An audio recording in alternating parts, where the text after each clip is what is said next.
Hi hello ನಮಸ್ಕಾರ welcome back to my YouTube channel friends. ಇವತ್ತು green colour tawa fry ಮಾಡ್ತಾಯಿದ್ದೀನಿ. ಸೂಪರಾಗಿರುತ್ತೆ, ಟೇಸ್ಟಿಯಾಗಿ ತುಂಬ ಚೆನ್ನಾಗಿರುತ್ತೆ. ಸೊ ಒಮ್ಮೆ ಟ್ರೈ ಮಾಡಿ ನೋಡಿ. ಸೊ ಎರಡು ಥರ ತವಾ ಫ್ರೈ ಮಾಡಿದೆ, ಒಂದು ಗ್ರೀನ್ ಕಲರು ಹಾಗೆ ಒಂದು ರೆಡ್ ಕಲರು. ಸೊ ಇದು ಆಲ್ರೆಡಿ ರೆಡ್ ಕಲರ್ದು ನಾನು ಅಪ್ಲೋಡ್ ಮಾಡಿರೋದ್ರಿಂದ ವಿಡಿಯೋನ.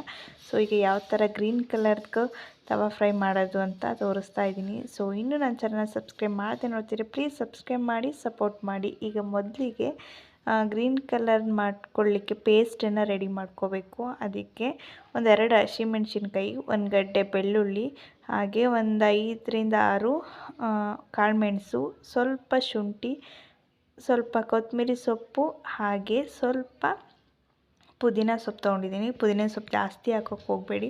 ಹಾಗೆ ಸಾಲ್ಟು ಮತ್ತು ನಿಂಬೆಹಣ್ಣು ಇಷ್ಟನ್ನು ಕೂಡ ತೊಗೊಂಡಿದ್ದೀನಿ ನಾನು. ಸೊ ನಿಂಬೆಹಣ್ಣು ಮತ್ತು ಸಾಲ್ಟು ಫಸ್ಟ್ ವೀಡಿಯೋದಲ್ಲಿ ಮಿಸ್ ಆಗಿತ್ತು, ಹಾಗಾಗಿ ಮತ್ತೆ ವೀಡಿಯೋನ ಮಾಡ್ತಾಯಿದ್ದೀನಿ. ಸೊ ಇದಿಷ್ಟನ್ನು ಕೂಡ ಒಂದು ಸಣ್ಣ ಮಿಕ್ಸರ್ ಜಾರ್ಗೆ ಹಾಕ್ಕೊಂಡು ನೀಟಾಗಿ ಪೇಸ್ಟ್ ಮಾಡ್ಕೋಬೇಕು. ಈಗ ಸಣ್ಣ ಮಿಕ್ಸರ್ ಜಾರ್ ತೊಗೊಂಡಿದ್ದೀನಿ. ಸೊ ಈಗ ಮೊದಲಿಗೆ ಸ್ವಲ್ಪ ಕೊತ್ತಂಬರಿ ಸೊಪ್ಪು. ಸೊ ಕೊತ್ತಂಬರಿ ಸೊಪ್ಪು ಕ್ವಾಂಟಿಟಿ ಸ್ವಲ್ಪ ಜಾಸ್ತಿ ಇರಲಿ, ಪುದೀನ ಸೊಪ್ಪು ಕ್ವಾಂಟಿಟಿ ಸ್ವಲ್ಪ ಕಡಿಮೆ ಇರಲಿ. ಒಂದು 5ರಿಂದ 6 ಎಲೆ ಆದರೆ ಸಾಕು, ಜಾಸ್ತಿ ಆಗಿಬಿಟ್ರೆ ಅದೇ ಸ್ಮೆಲ್ ಬಂದುಬಿಡುತ್ತೆ. ಸೊ ಹಾಗಾಗಿ ಸ್ವಲ್ಪ ಬೆಳ್ಳುಳ್ಳಿ, ಒಂದು ಗಡ್ಡೆಯಷ್ಟು ಬೆಳ್ಳುಳ್ಳಿನ ತೊಗೊಂಡಿದ್ದೀನಿ. ಹಾಗೆ ಅರ್ಧ ನಿಂಬೆಹಣ್ಣು ಏನಿದೆ ಅದನ್ನು ಪೂರ್ತಿಯಾಗಿ ಹಾಕೋತಾ ಇದ್ದೀನಿ. ಸೊ ಹುಳಿಯ ಇರಬೇಕು. ಸೊ ಹುಳಿ ಇದ್ದಷ್ಟು ಮೀನು ಚೆನ್ನಾಗಿ ಬರುತ್ತೆ ಟೇಸ್ಟು. ಒಂದು ವೇಳೆ ನಿಂಬೆಹಣ್ಣು ಇಲ್ಲ ಅಂತಂದರೆ ಹುಣಸೆಹಣ್ಣು ಕೂಡ ಆ್ಯಡ್ ಮಾಡ್ಕೋಬೋದು.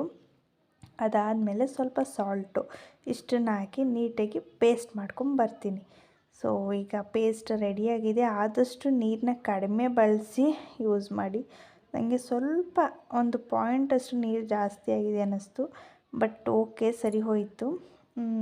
ಜಾಸ್ತಿ ನೀರು ಹಾಕಿದಷ್ಟು ಪೇಸ್ಟು ನೀಟಾಗಿ ಮೀನಿಗೆ ಹಚ್ಚೋಕ್ಕಾಗಲ್ಲ. ಸೊ ಹಾಗಾಗಿ ನೀರಿಗೆ ಸ್ವಲ್ಪ ಮಾತ್ರ ನೀರು ಹಾಕ್ಕೊಂಡು ರುಬ್ಕೊಳ್ಳಿ. ಸೊ ಈಗ ಮೀನನ್ನ ತೊಗೊಂಡಿದ್ದೀನಿ ನಾನು, ನೋಡಿ ಇಷ್ಟು ಪಾಂಪ್ಲೆಂಟ್ ಮೀನಿದು. ಸೊ ತುಂಬ ಚೆನ್ನಾಗಿರುತ್ತೆ, ಮುಳ್ಳು ಕಡಿಮೆ ಇರುತ್ತೆ, ನಮ್ಮ ಪಾಪಕ್ಕೆ ತಿನ್ಸೋಕ್ಕೂ ಕೂಡ ತುಂಬ ಚೆನ್ನಾಗಿರುತ್ತೆ. ಸೊ ತವಾ ಫ್ರೈಗೆಲ್ಲ ತುಂಬ ಚೆನ್ನಾಗಿರುತ್ತೆ ಅಂದ್ಬಿಟ್ಟು ನಾನು ಇದನ್ನೇ ತರಿಸೋದು ಯಾವಾಗಲೂ ಕೂಡ. ಸೊ ನೋಡಿ ಈ ಥರ ನೀಟಾಗಿ ಎಲ್ಲವೂ ಕೂಡ ಹಚ್ಕೊಬೇಕು.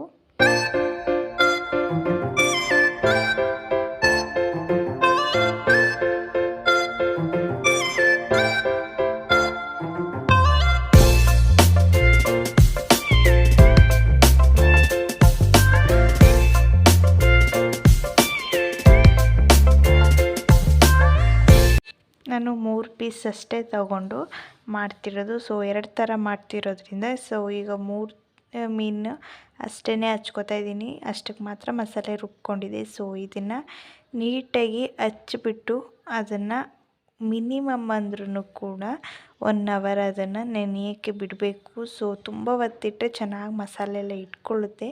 ಸೊ ಟೈಮ್ ಇರಲಿಲ್ಲ, ಹಾಗಾಗಿ 1 ಅವರ್ ಅಷ್ಟೇ ಇಟ್ಟಿದ್ದು ನಾನು. ಸೊ ಅದಾದಮೇಲೆ 1 ಅವರ್ ಆದಮೇಲೆ ತವಾ ಮೇಲೆ ಇಟ್ಟು ಫ್ರೈ ಮಾಡ್ತಾಯಿದ್ದೀನಿ. ನೋಡಿ ಎಷ್ಟು ಚೆನ್ನಾಗಿ ಕಾಣಿಸ್ತಿದೆ ಅಂತ ಅಂದ್ಬಿಟ್ಟು. ಟೇಸ್ಟು ಕೂಡ ಅಷ್ಟೇ, ನಿಜವಾಗ್ಲೂ ತುಂಬ ಟೇಸ್ಟಿಯಾಗಿ ಬಂದಿತ್ತು. ಸೊ ಒಮ್ಮೆ ಟ್ರೈ ಮಾಡಿ ನೋಡಿ ಹೇಗೆ ಬಂತು ಅಂತ ಹೇಳಿ. ಸೊ ನಾನು ಇನ್ನೊಂದ್ರದ್ದು ತವಾ ಫ್ರೈ ಮಾಡಿದ್ದು. ಸೊ ಜಸ್ಟ್ ಆಗಿ ಕ್ಲಿಪ್ಪಿಂಗ್ ತೊಗೊಂಡಿದ್ದೀನಿ ಅಷ್ಟೇ. ಸೊ ಅದನ್ನೇನು ಕಂಪ್ಲೀಟಾಗಿ ವಿಡಿಯೋ ಮಾಡಿಲ್ಲ.